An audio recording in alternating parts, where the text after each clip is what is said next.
మళ్ళీ ఈరోజు ఏమాత్రం చట్టబద్ధంగా న్యాయబద్ధంగా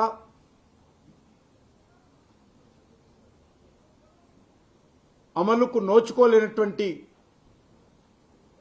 10% ముస్లిం రిజర్వేషన్స్ ను బీసీ రిజర్వేషన్స్ తో కలిపి అమలు చేయాలని ఏదైతే రేవంత్ రెడ్డి రాహుల్ గాంధీ ద్వయం ప్రయత్నం చేస్తా ఉందో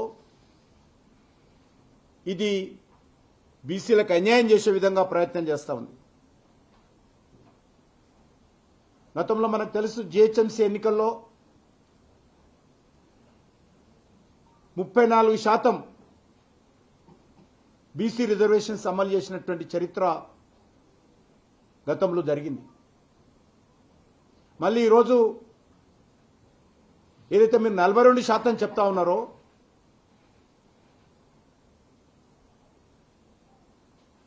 మరి ఈ యొక్క 42% రాజకీయ రిజర్వేషన్స్ లో బీసీ రిజర్వేషన్ తగ్గిందా పెరిగిందా రేవంత్ రెడ్డి చెప్పాలి.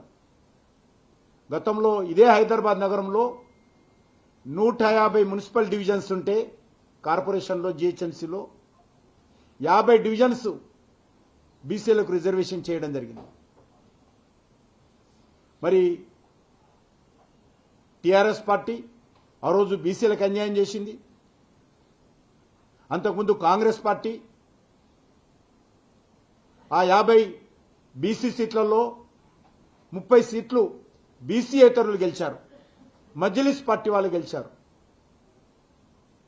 మళ్ళీ ఇప్పుడు 42%లో 10% ముస్లింలను కలిపి ఈరోజు హైదరాబాద్ నగరంలో ఉండేటువంటి అన్ని బీసీ సీట్లలో లేకపోతే అన్ని పట్టణాల్లో మున్సిపల్ కార్పొరేషన్స్లో మున్సిపాలిటీలలో ప్రతి బీసీ రిజర్వ్ సీట్లలో కూడా ముస్లింలు పోటీ చేసే విధంగా అవకాశం దొరుకుతుంది.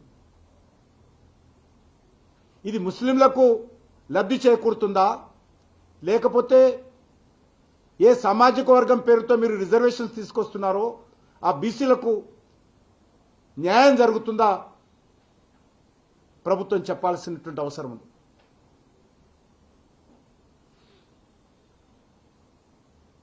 చాలా పెద్ద ఎత్తున మేమేదో ఉద్ధరించామనే విధంగా నిన్న మొన్న ముఖ్యమంత్రి గారు ఢిల్లీలో చంకలు కొట్టుకుంటున్నారు. రాహుల్ గాంధీ గారు బల్లలు చరుస్తా ఉన్నారు. మీరు చంకలు కొట్టుకున్నంత మాత్రాన బల్లలు చర్చినంత మాత్రాన ఈ రిజర్వేషన్ల ద్వారా రాజకీయపరమైనటువంటి లబ్ధి బీసీలకు జరిగే అవకాశం లేకుండా మీరు ముస్లింలను కలిపారు.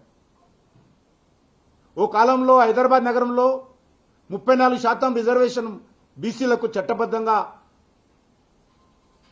స్థానిక సంస్థల్లో ఉంటే ఈరోజు మీరు దాన్ని 2% తగ్గే విధంగా 32% వచ్చే విధంగా బీసీలకు చేరుస్తా ఉన్నారు. ఇది అసదుద్దీన్ ఓవైసీ యొక్క పార్టీకి లబ్ధి చేకూరైంది. లేకపోతే కాంగ్రెస్ పార్టీలో ఉన్నటువంటి షబ్బీర్ అలీలో అజారుద్దీన్ లాంటి నాయకులకు రిజర్వేషన్ కల్పించే విధంగా ఈ యొక్క 42% రిజర్వేషన్ తీసుకొచ్చారు.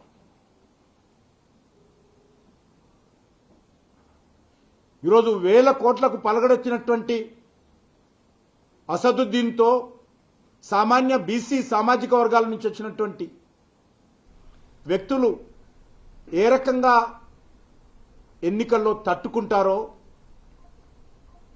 ఈరోజు హైదరాబాద్ లాంటి నగరంలో ఇప్పుడు ఉన్నటువంటి బీసీ స్థానాల్లో గెలిచినటువంటి మజ్లిస్ కార్పొరేటర్లు కోట్లకు పడగలెత్తినటువంటి వాళ్లతో ఏ రకంగా బీసీ పేద కులాలు తట్టుకుంటారో ఈరోజు చెప్పాల్సినటువంటి అవసరం ఉంది.